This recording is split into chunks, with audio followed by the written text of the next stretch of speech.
against this country can be lifted.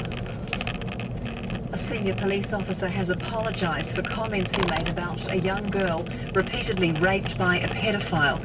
The commander of the Central District, Russell Gibson, described her as a willing party to the abuse, which took place when she was aged 10 and 11.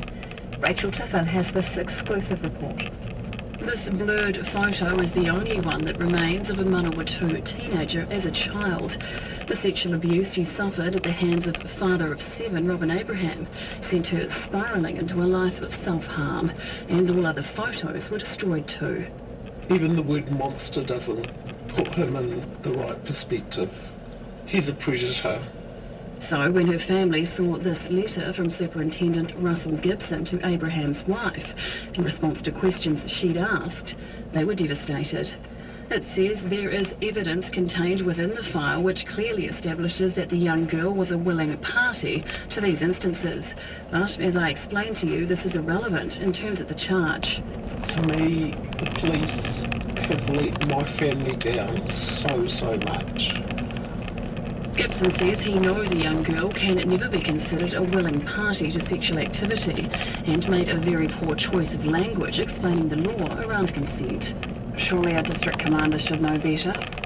Oh, don't get me wrong, I'm embarrassed by that letter. More so, I'm embarrassed that I have caused distress to a family. But even worse, we're talking about an 11-year-old girl who I may have re-victimised, and I am deeply embarrassed and sorry about that. Victoria University's Tony Ward is a professor in clinical psychology and used to work with sex offenders. Can or should an 11-year-old girl or 10-year-old girl ever be described as a willing party to sexual abuse and rape? The 10-year-old is never confident to make decisions about sexual behaviour of any kind, and certainly is not capable of complying to requests from an older guy. Absolutely impossible.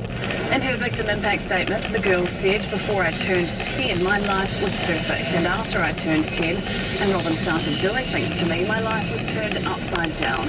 I didn't feel safe at home, and I used to hide from him when he came to our house." Abraham was convicted of sexual violation by rape and sentenced to 10 years in jail. An appeal was turned down.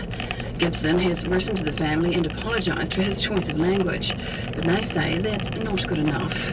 It makes me question the police system, it makes me question the court system, and it makes me question what we call so much justice. Gibson says his error is in no way a reflection of an attitude held by the New Zealand Police. Rachel Tiffin, 3 News.